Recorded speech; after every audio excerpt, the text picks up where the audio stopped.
Le transport routier, c'est un univers de contrastes saisissants. D'un côté, il y a l'image qu'on en a tous un peu en tête, l'asphalte, les manœuvres au millimètre, le danger qui guette. Et puis de l'autre, il y a une réalité bien plus secrète, une véritable révolution technologique qui se joue à l'intérieur des cabines.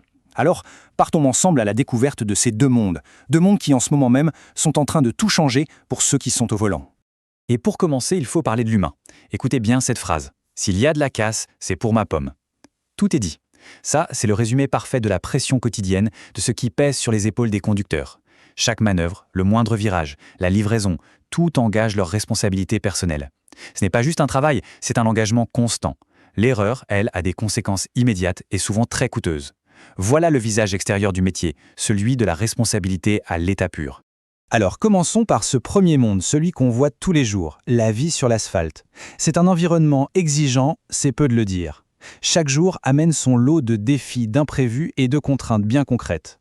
Et attention, on ne parle pas juste de conduire en ligne droite sur l'autoroute, non. Il s'agit de négocier un virage à 90 degrés dans une rue étroite sans toucher le mur, de faire attention à cette branche d'arbre qui pourrait rayer une cabine qui, soit dit en passant, coûte souvent plus cher qu'une berline de luxe, ou encore de stabiliser le camion sur un terrain un peu meuble où le moindre centimètre peut tout faire basculer. La concentration, elle doit être totale de chaque instant. Mais voilà, une fois la portière fermée, tout change. Le monde extérieur s'estompe, on passe de l'agitation de la route à l'univers intérieur du camion moderne. Et là, croyez-moi, la perspective n'est plus du tout la même. On a tous en tête ces vieux clichés, n'est-ce pas? Le camion, un outil de travail bruyant, basique, presque spartiate. Eh bien, il est temps de mettre tout ça à jour. La réalité d'aujourd'hui, c'est une cabine pensée comme un centre de contrôle numérique, un espace de vie hyper ergonomique, un véritable cocon isolé du monde extérieur. Le changement est spectaculaire. Alors bienvenue à bord de ce que l'on peut appeler le sanctuaire du conducteur. Un endroit où la technologie et le confort ne sont plus de simples options. Non, ils sont devenus des éléments essentiels qui redéfinissent en profondeur le métier. Pour que ce soit bien concret, prenons l'exemple du DAF XG+. L'espace de vie derrière les sièges, il est immense. La couchette, elle est digne d'une belle chambre d'hôtel, avec ses 2,20 m de long. Les sièges, ils pivotent pour transformer la cabine en un véritable petit salon. Et l'insonorisation, elle est tellement poussée qu'on est presque coupé du bruit de la route. Ce qu'il faut retenir de tout ça, c'est que le bien-être du conducteur n'est plus une simple case à cocher. C'est devenu l'argument de vente numéro 1 des constructeurs. Cette citation, elle vient d'un expert du secteur et elle est très révélatrice. Il faut savoir que pendant des années, la référence absolue, c'était le petit griffon, le surnom qu'on donne à Scania. Mais ce qu'on voit aujourd'hui, c'est que la concurrence a non seulement comblé son retard, mais elle impose de tout nouveaux standards. Ça oblige toute l'industrie à se dépasser. Et au centre de cette course à l'innovation, on trouve deux géants, deux rivaux de toujours. Parce que oui, cette évolution fulgurante, ce n'est pas le fruit du hasard. Elle est le résultat direct d'une rivalité historique entre les deux titans du camion haut de gamme, les Suédois Scania et Volvo. Et là, c'est fascinant parce qu'on a affaire à deux visions du monde totalement opposées. D'un côté, Scania, c'est l'école de l'émotion, de la passion, du son rauque du moteur V8. C'est le sentiment, comme ils le disent, de dompter une machine vivante.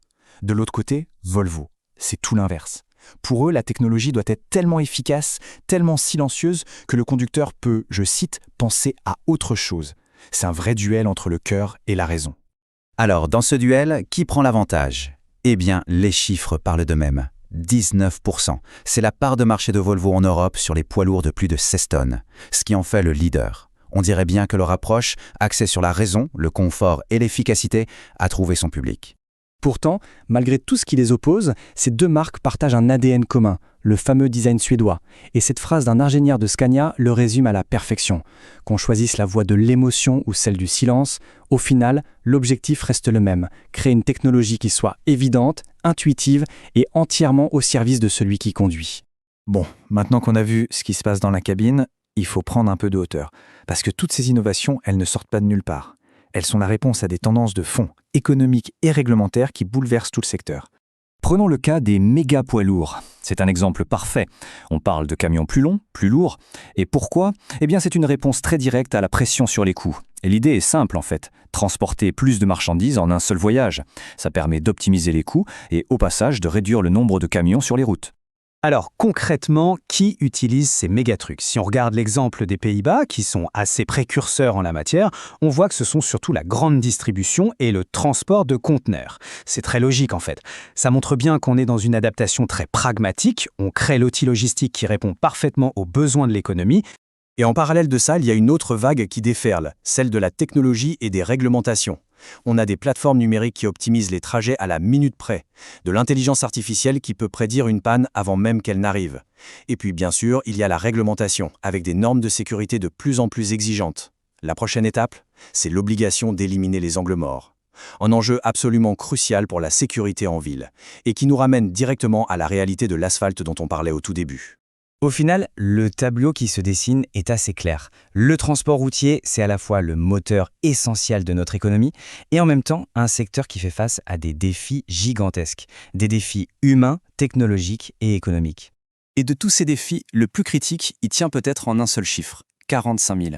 C'est le nombre de projets de recrutement chaque année dans le secteur. Rien que pour la France. On fait face à une pénurie de conducteurs qui est historique. Et ça éclaire tout ce qu'on a vu avant. Le confort des cabines, la technologie, tout ça n'a pas qu'un seul but. L'objectif est double. Améliorer l'efficacité, bien sûr, mais aussi, et surtout, rendre ce métier indispensable plus attractif. Ce qui nous amène à une question de fond pour l'avenir. Avec ces camions qui deviennent de plus en plus intelligents, est-ce que le travail du conducteur devient plus simple? Ou au contraire, est-ce qu'on est en train de le transformer en une sorte de pilote de haute technologie? Un gestionnaire logistique qui doit maîtriser bien plus que son volant. C'est toute la nature du métier qui est aujourd'hui en pleine redéfinition.